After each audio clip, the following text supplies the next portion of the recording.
السلام عليكم، نتمنى الكل يكون على خير وبخير. في الفيديو ديال اليوم غادي نشارك معكم طريقتي في تحضير قراش البلديين اللي كيجيو يعني ناجحين خفاف ولذاذ، يعني كما كتشوفوا في الصورة غنية عن اي تعليق. اللون ديالهم كيجي رائع، يعني بالطريقة التقليدية الأصيلة. راه كيجيو مميزين، فقط التزموا بالمقادير والطريقه وراه غادي يوليو يعني معتمدين. هاد الطريقه غتولي معتمده عندكم. وإلا عجبكم الفيديو فما تنساوش يعني دعموني بلي لايك وبالتعليق البناءه. فندوزو على بركه الله الى ذكر الطريقه والمقادير. غادي نحتاج هنايا لواحد 600 غرام ديال الدقيق الابيض. غنحتاج 80 غرام ديال الزبده بدرجه حراره المطبخ. غنحتاج ربع لتر ديال الحليب الدافئ. غنحتاج الكأس مع مرش ديال السكر، ربع كأس ديال الزيت، ربع كأس ديال ماء الزهر، بيضه بدرجه حراره المطبخ، واحد الخميره 8 غرام، وكيس كيس ديال الفاني. غنحتاج واحد الملعقه كبيره ديال الزنجلان، وملعقه مخلطه ديال النافع وحبه حلاوه. وغادي نحتاج ملعقه كبيره مملوءه ديال الخميره ورشه من الملح.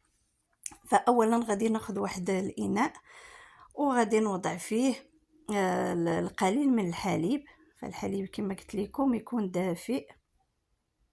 وغادي نوضع القليل من السكر، وغادي نوضع فيه هذيك الملعقه ديال الخميره، وغادي نخلط الخليط، خلطو مزيان، وغادي نخليه حتى يتفاعل عاد باش غادي ندوزو نكملوا باقي المراحل. فضروري ما تقوموا بهذه العمليه. انا غادي نستعمل العجانه، فيمكن لكم يعني تستعملوا تعجنوا يعني باليد. هنايا غادي نوضع يعني الدقيق والسكر والنافع، حبه حلاوه، زنجلان.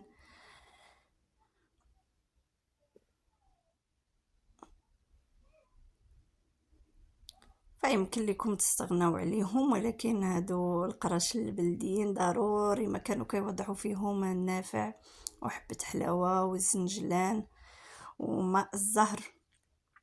المهم غادي نوضع جميع المكونات باستثناء الحليب والزبده. كما كتشوفوا وضعت المكونات كامله. الا ما عندكمش ماء الزهر فيمكن لكم تستعملوا ربع كأس ديال الماء. هنا غادي نضيف بعد ما وضعت جميع المكونات، غادي نوضع هذيك الخميره بعد ما تفاعلت كما كتشوفوا صافي. وغادي نبدا نجمع العجين،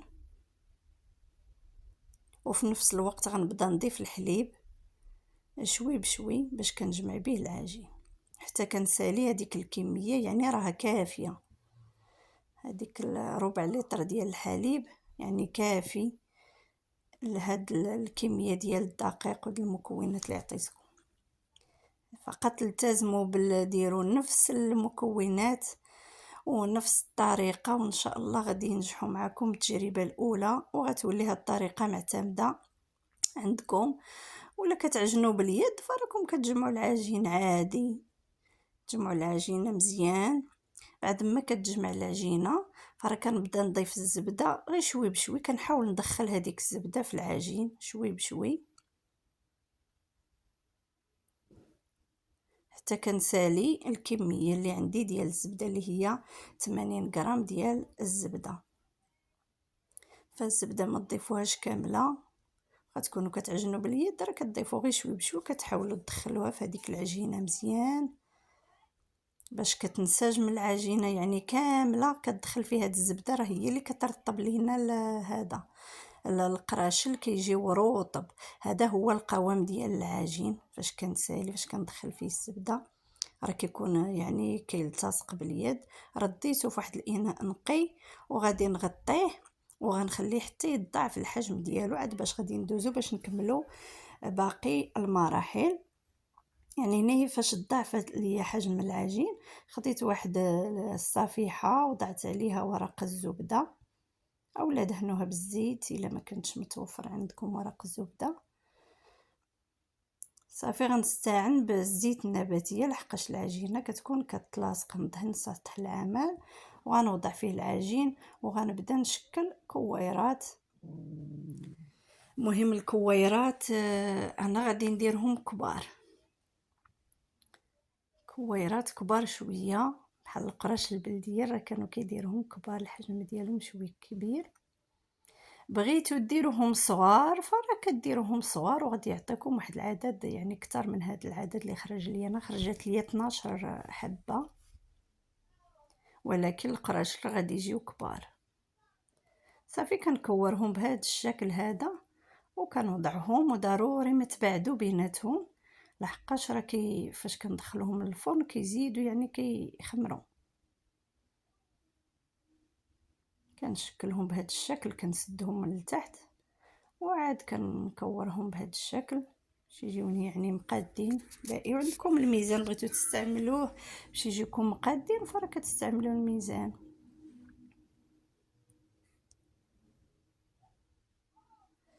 المهم غادي نستمر حتى غنسالي جميع الوحدات. بعد ما ساليت مباشره فغادي ندوز باش غادي نضغط عليهم. غادي نضغط عليهم انا شويه مزيان لحقاش بغيتهم يجيوني كي قلت لكم بحال القراشل البلديين، يعني ما يجونيش يعني غير طالعين. بغيتهم يكونوا شويه مسطحين. كنضغط عليهم شويه مزيان وراه باقي غادي يعني يضاعف الحجم ديالهم.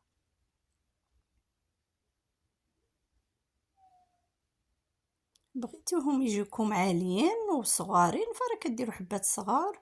فاش كتضغطوا ما كتضغطوش بزاف. صافي بعد ما ساليت هنايا غادي نغطيهم وغادي نخليهم واحد 10 ديال الدقائق. عاد غادي نرجع باش نكملوا باقي المراحل. بعد ما داز 10 ديال الدقائق هنايا غادي ناخذ ناخذ صفار البيض اللي ضفت ليه قطرات من الخل وربع ملعقه ديال القهوه سريعه الذوبان. فراه كيعطيو هذا الخليط هذا كيعطي واحد اللون رائع، ما كيجيش داك اللون الغامق وكيجي يعني لون كما شفتوا في بدايه الفيديو كيجي اللون رائع.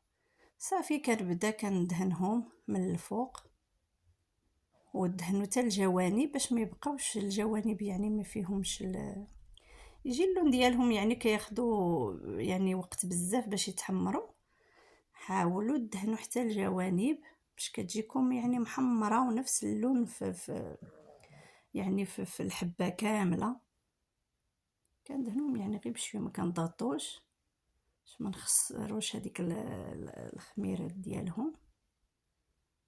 كما كتشوفوا راه كندهن حتى الجوانب باش يجيني لون موحد. وفي نفس الوقت راني شاعله الفران مسخناه على اعلى درجه. سخنوا الفران مزيان، هذا هو سر من اسرار نجاح القراشل. الفران يسخن مزيان عاد باش غادي نقص منه يعني على درجه حراره متوسطه عاد باش غادي ندخل القراشل ديالي للفرن. هنايا غادي ناخذ القليل من الزنجلان وغادي نوضعه من الفوق.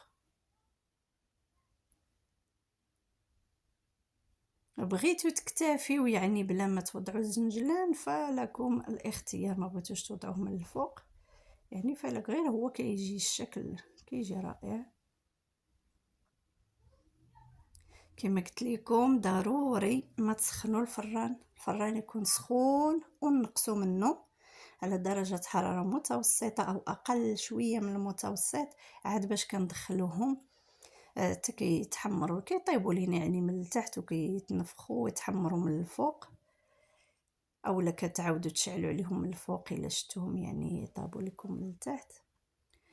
المهم انا بعد المرات كيطيبوا ليا بلا ما نشعل عليهم من الفوق كيجيوني يعني كياخذوا شي 20 دقيقه تقريبا. هذا هو الشكل ديالهم بعد ما يعني طابو، خداو ليا شي 20 دقيقه تقريبا، راه كيجيو مقطنين وخفاف ولذاذ. غير جربوهم وغادي تولي هاد الطريقه معتمده عندكم ان شاء الله. كيجيو مقطنين ورائعين.